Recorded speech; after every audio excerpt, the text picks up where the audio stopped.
what's up? I'm Adriana Lopez Ellis. I am a local realtor here in the greater Lansing area. For those of you that do not know me, I'm a Lansing native. I grew up here. I graduated from Everett and then went to MSU for my bachelor's degree. So without further ado, the reason that I'm making this video is because I've been getting a lot of questions from people that are potentially considering buying a home and are first-time home buyers. So even if you're not, I think this information could be so helpful because it's not until that you go through these things that you really don't know what to expect. So that's why I'm creating this video. So first and foremost, what you need to do is get a pre-approval from your lender. So if you don't have any lenders that you already work with, your realtor should be able to give you some referrals. Here, what I like to do is obviously tell my clients, if you guys already have a lender that you're working with, that you have history with, it can look very favorable when you're applying for a mortgage. So another reason that it's so important to get a pre-approval from a lender is so that you know your budget and so that you know what you're comfortable with paying for your mortgage. Another thing, when you're obtaining that pre-approval letter from your lender, it's also very important, given in this market, if you guys have not heard already, it is a seller's market that is slowly shifting, but that just means that sellers have a little bit more power in these situations because there is less inventory, which means there is less houses to sell, which means that there are more buyers. So with a higher demand and not enough inventory, you get very competitive prices, which leads to essentially you're paying more for a home. In a situation when you find a home that you like, that you visited already with your realtor, you want to put in an offer, and that time comes, you want to have that pre-approval letter because 9 out of those 10 sellers that have put in an offer already on that home have a pre-approval letter. So they want to see that you're serious, and it gives you more buying power. The seller is more apt to take your offer versus somebody that doesn't have a pre-approval letter, because then that just means that it's going to take longer, for you to get the application and so forth, when you can just choose somebody else. Finding a realtor that fits your needs, that you like, and that you feel that you can trust and is reputable is probably one of the most important parts of the home buying process. And I say that because you want to choose a realtor that is very knowledgeable about your area, but is also transparent and will keep you up to date. I find that the feedback that I hear from clients that have worked with other agents, that's one of the main reasons, right? They feel like they were really not in sync or not being communicated with effectively.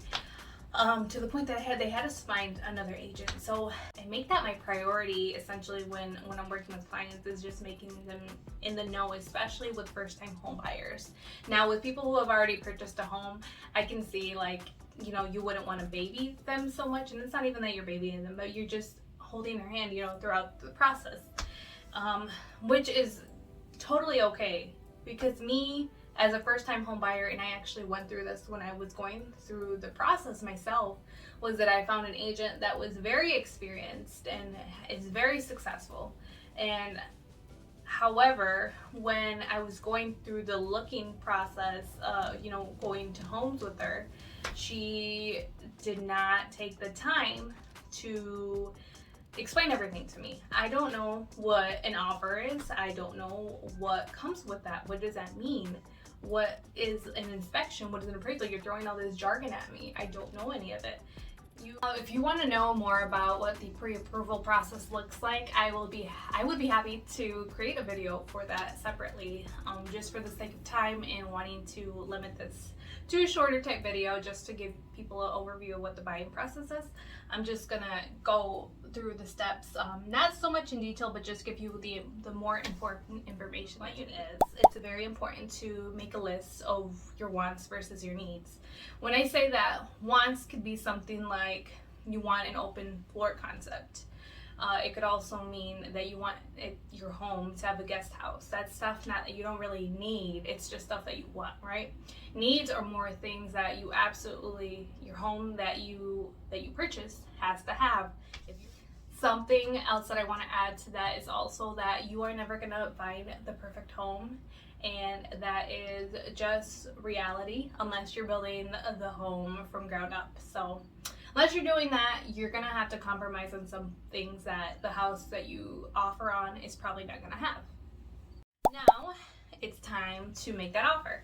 So this is where having a knowledgeable realtor really comes into play, because your realtor is going to be able to guide you, and more than likely, if they're doing the work that they need to, they're probably going to run a comparative market analysis.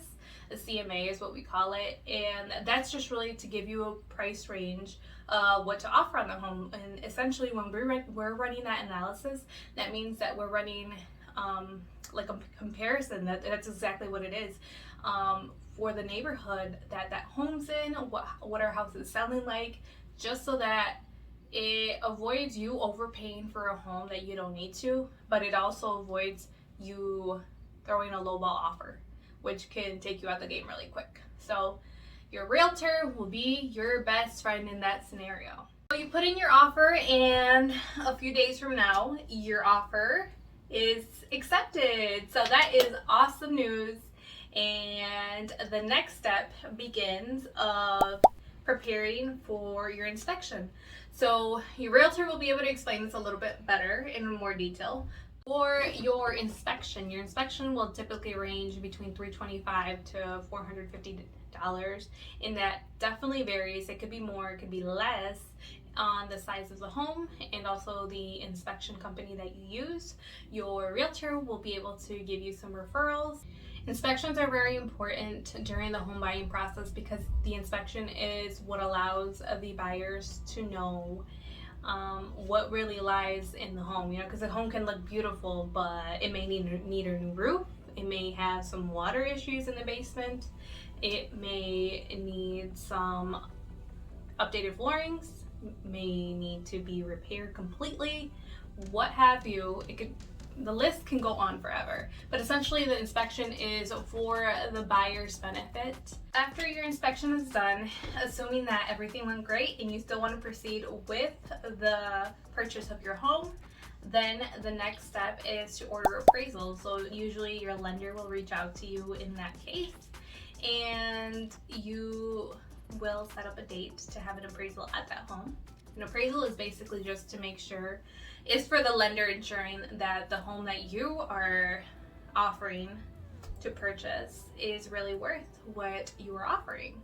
Now, after appraisal is done and your appraisal went fine, no fixes need to be done, or they're very minor, which is best case scenario, then you are able to proceed to the closing of your transaction. So this is a little bit more of a waiting period, and I feel like a lot of clients will say that they become very impatient, and I can swear by that too, because you're just waiting on like the days and kind of wanting an update. But this is just the waiting period, sitting back, preparing for that move. There's a lot of things that are at play right now, and there's a lot of work that's going on behind the scenes on your agent side and also through the lender side and underwriting. Now that you've gone through all of the process, the next and last step to this whole thing is closing day. Closing day is everybody's favorite day. That's when you sign the forms. The home officially becomes yours, and usually you will get keys to your new home. So I hope that I touched base on everything that was that's important in the home buying process. I also want to thank you for watching this video, and make sure, if you haven't already, go give my page a like, Adriana Ellis, a realtor, on Facebook and also on Instagram. Thanks, guys.